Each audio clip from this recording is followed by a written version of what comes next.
وعلى الثلاثة الذين خلفوا. أعوذ بالله من الشيطان الرجيم. بسم الله الرحمن الرحيم. 11वें पारे का तीसरा रुकू, सूरह माइदा का 14वां रुकू, सूरह तौबा का 14वां रुकू।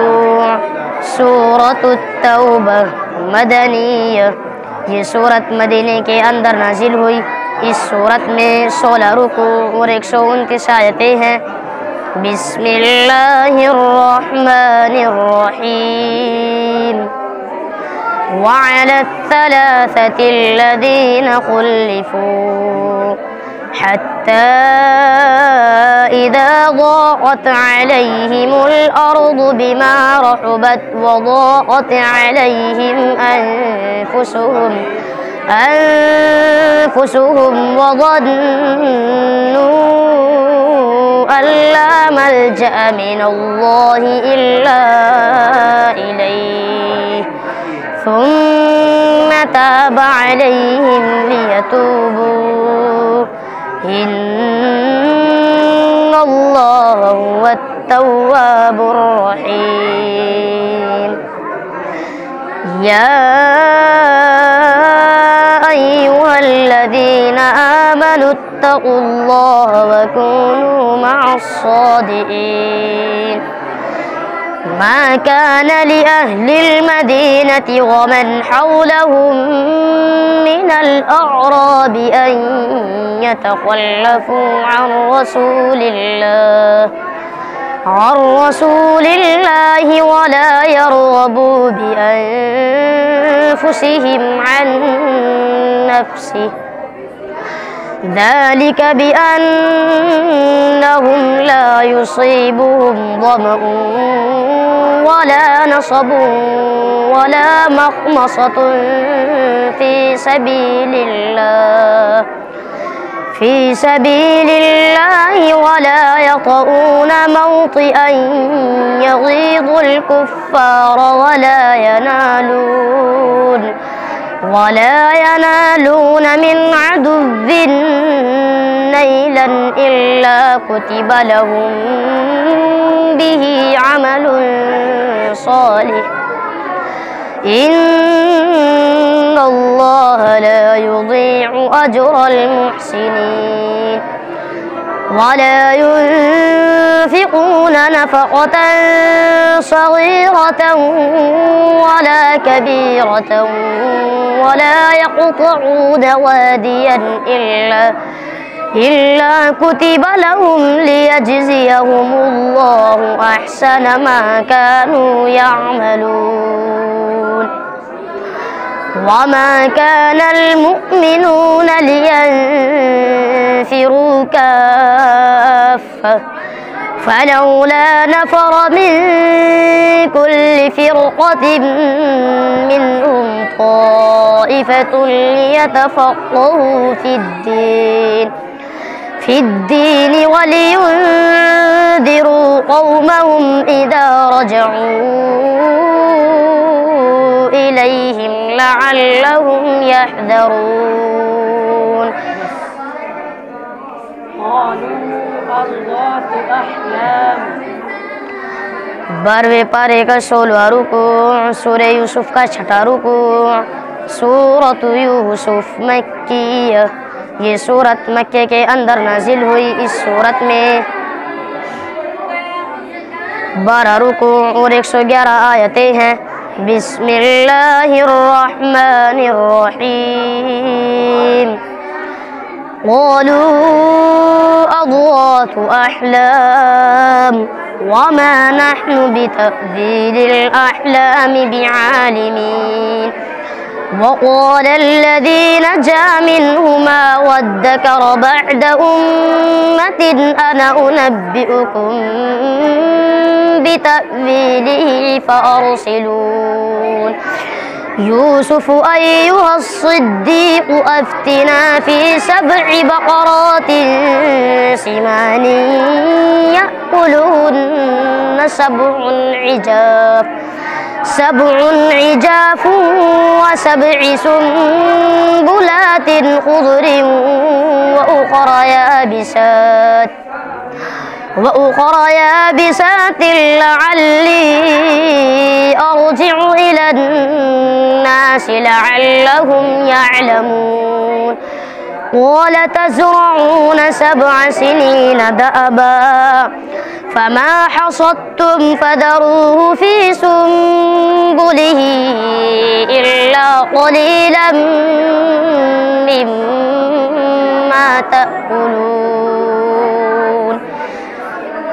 ثم يأتي من بعد ذلك 7 شداد يأكلن ما قدمتم لهن إلا قليلا مما تحصنون ثم يأتي من بعد ذلك عام فيه يغاث الناس وفيه يعصرون وقال الملك ائتوني به فلما جاءه الرسول قال ارجع إلى ربك فاسأله ما بال النسوة اللاتي قطعن أيديهن إن ربي بكيدهن عليم قال ما خطبكن إذ راوتن يوسف عن نفسه قلنا حاش لله ما علمنا عليه من سوء قالت امرأة العزيز الآن حصحص الحق أنا راودته عن نفسه وإنه لمن الصادقين ذلك ليعلم أني لم أخنه بالغيب وأن الله لا يهدي كيد الخائنين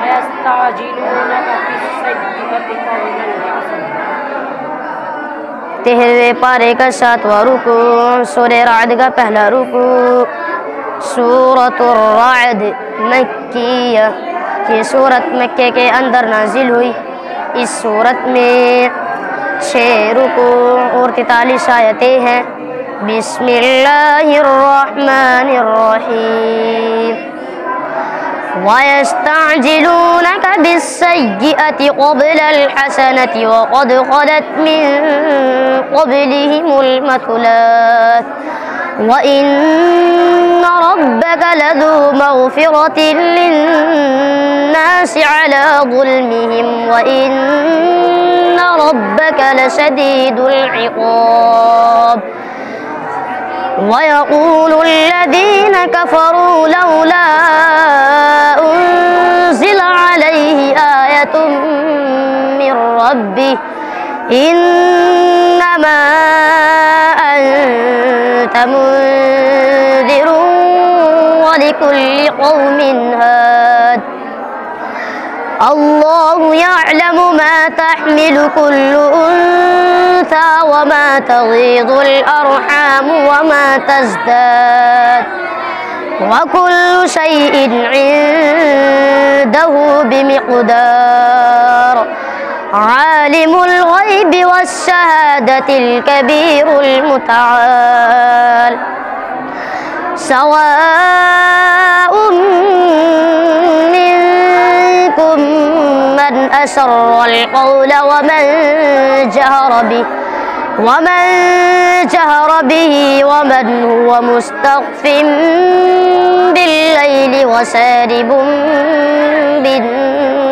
بالنهار له معقبات من بين يديه ومن خلفه يحفظونه من أمر الله إن الله لا يغير ما بقوم حتى يغيروا ما بأنفسهم وإذا أراد الله بقوم سوءا فلا مرد له وما لهم من دونه من وال هو الذي يريكم البرق خوفا وطمعا وينشئ السحاب الثقال ويسبح الرعد بحمده والملائكة من خيفته ويرسل الصواعق فيصيب بها من يشاء وهم يجادلون في الله وهو شديد المحال قال فاخرج منها فإنك رجيم 14 पारे का तीसरा रुकू सूरह हिज्र का तीसरा रुकू सूरतुल हिज्र मक्की यही सूरत मक्के के अंदर नाजिल हुई। इस सूरत में 6 रुकू और 99 आयतें हैं। बिस्मिल्लाहिर्रहमानिर्रहीम قال فاخرج منها فإنك رجيم وإن عليك اللعنة إلى يوم الدين قال رب فأنظرني إلى يوم يبعثون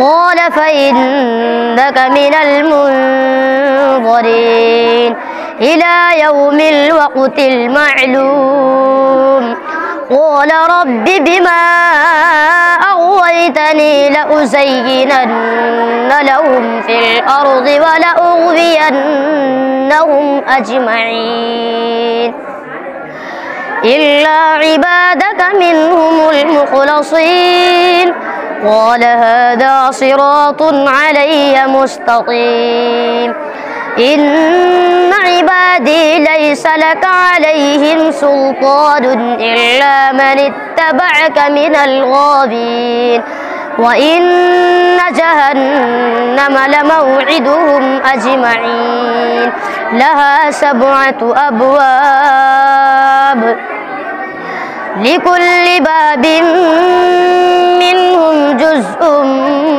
مقسوم إن المتقين في جنات وعيون ادخلوها بسلام آمنين ونزعنا ما في صدورهم من غل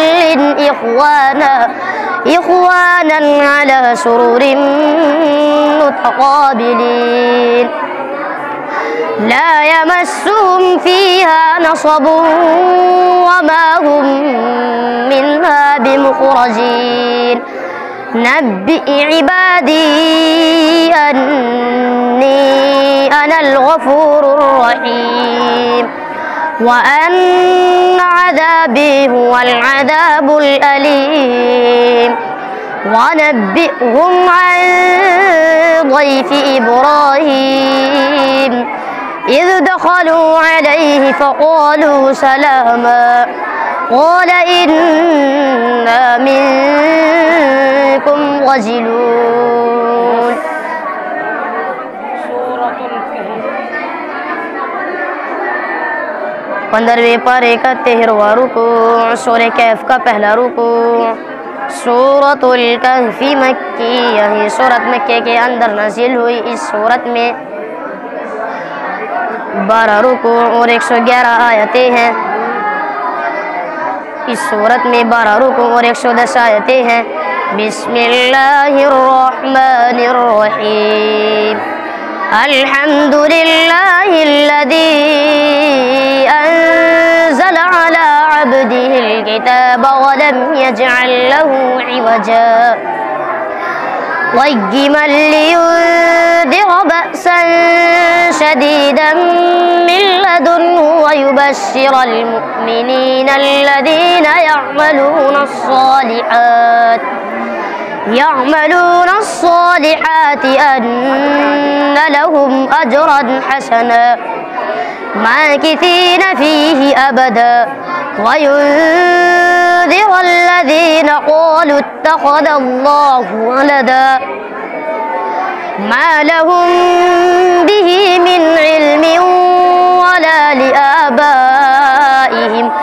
كبرت كلمة تخرج من أفواههم إن يقولون إلا كذبا فلعلك باخع نفسك على آثارهم إن لم يؤمنوا بهذا الحديث أسفا إنا جعلنا ما على الأرض زينة لها لنبلوهم أيهم أحسن عملا وإنا لجاعلون ما عليها صعيدا جرزا أم حسبت أن أصحاب الكهف والرقيم كانوا من آياتنا عجبا إذ أوى الفتية إلى الكهف فقالوا ربنا